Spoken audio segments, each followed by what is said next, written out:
자, 다음은 김포 을 지역입니다.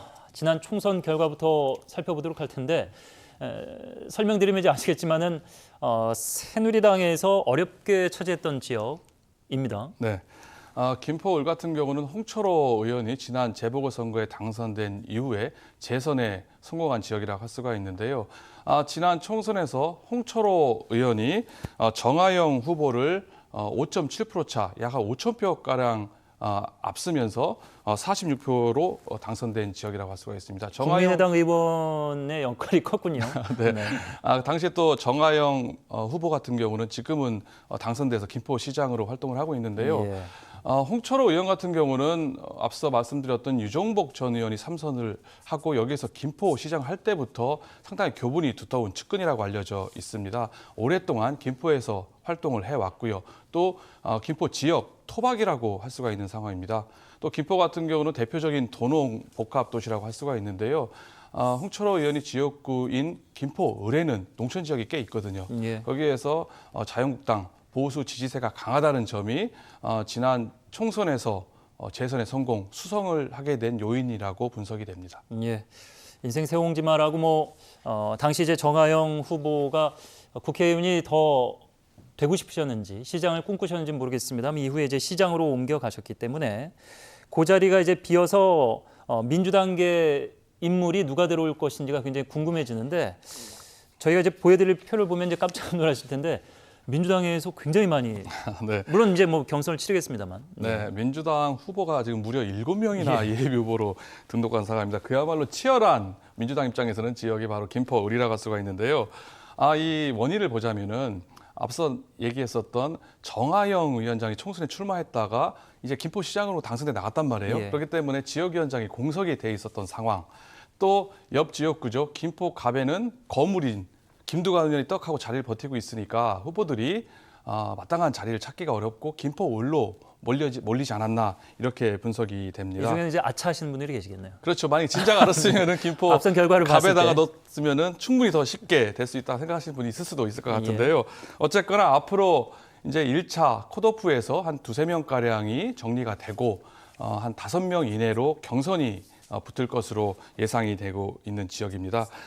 그동안 지역위원장으로 지역을 관리해왔던 그리고 당원 조직을 지켜왔던 김준현 후보에 맞서서 새로운 신인들이 대거 도전장을 낸 상황인데요. 이 면면을 보면은 청와대 행정관 출신의 변호사도 있고요. 네. 또 전국 청년위원회 부위원장 출신의 청년이 있고 또 중앙당에서 국장을 한 당직자도 있는 상황입니다.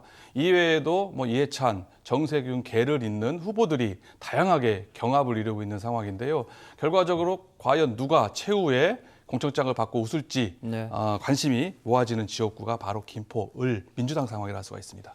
20대 총선에서 김포가 갑을로 나눠진 이후에 앞서 잠깐 말씀해 주신 대로 이제 갑 지역에는 김두관 의원이라는 이제 걸출한 인물이 있다는 판단하에 을로 7명이 옮겨온 데 크게 작용했다 이렇게 분석도 할 수 있습니다만 또 다른 분석 요인으로 하나 볼 수 있는 것이 홍철호 의원이 지금 이제 보궐선거 이후에 재선 이번에 3선을 도전하고 있는데 장제원 의원과 함께 지난 패스트트랙 충돌 과정에서 아직 1심 이제 시작도 안 되고 이제 구형받은 상태지만 당선 무효형을 구형을 받았습니다.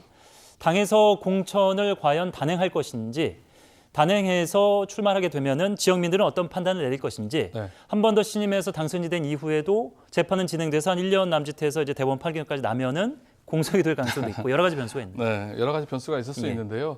공천에는 크게 문제가 되지 않을 것으로 보여집니다. 자유한국당 입장에서는 이번에 패스트트랙 충돌로 인해서 23명이 기소를 당했습니다. 네. 그중에 9명이 약식 기소를 당했는데 그중에서 상대적으로 중하다고 본 장제원, 홍철호 의원이 당선 무효에 해당하는 벌금 500만 원을 구형받았기 때문인데요. 그렇습니다. 지금 현재는 법원이 직권으로 모두 9명 전원을 정식 재판에 회부시킨 상황입니다. 국회 선진화법 위반은 500만 원 이하 예. 한이죠. 그러니까 그렇죠. 넘어야 되는 거죠. 예, 500원 넘으면은 이제 의원직을 상실하게 되는데 문제는 앞서 14명은요 아예 정식 기소를 한 상태였거든요. 그러니까 홍철호 의원보다 더 중하다고 볼 수 있는 상황인 겁니다. 이렇게 되면은 홍철호 의원뿐만 아니라 장제원 의원 그리고 처음부터 애초부터 정식 기소를 했던 14명, 총 16명의 의원들에 대한 공천을 배제해야 되는 이야기가 나오게 된다. 형평성 수밖에 때문에. 없거든요. 예. 그렇게 과연 이걸로 이번 총선을 칠 수 있겠느냐. 그리고 황교안 당대표가 패스트트랙 충돌 사건은 당의 순환이다. 아니 오히려 좀 이점을 줘야 되는 거 아니냐라는 취지의 얘기가 그런 취지로 당시에는 절대 흘러나왔었으니까. 공천의 배제를 하지 않겠다. 네. 뭐 불이익을 받지 않겠다라고 공언하고 있는 상황에서 예. 홍철호 의원이 공천에 있어서는 크게 불이익을 받지 않을 것이다라고 보여지고요. 다만 홍철호 의원을 비롯한 나머지 이번에 23명의 패스트트랙으로 기소당한 의원들에 대해서 법원의 판결에 의해서 의원직을 상실할 가능성은 열려 있다라고 그렇게 볼 수가 있을 것 같습니다. 예.